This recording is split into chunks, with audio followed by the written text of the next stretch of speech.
अनुरोध पनि गर्छौँ। जन्मदिनको उपलक्ष्यमा हामी उहाँको केक काट्नेछौँ। केक काट्नलाई सबैजना एकदमै हातेमालो गरेर ह्याप्पी बर्थडे भन्दै हाम्रो वृद्धि बहिनीको सुस्वास्थ्य दीर्घायुको कामना गर्दै जन्मदिनको भव्य शुभकामना दिन चाहन्छु।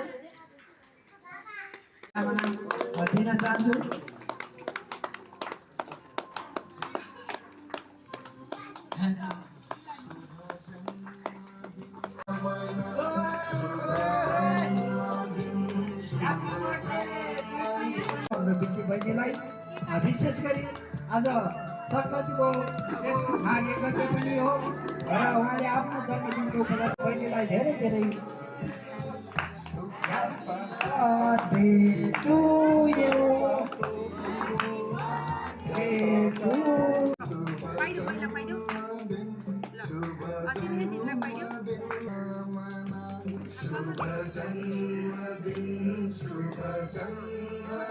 ल उता लगेर बाँडेर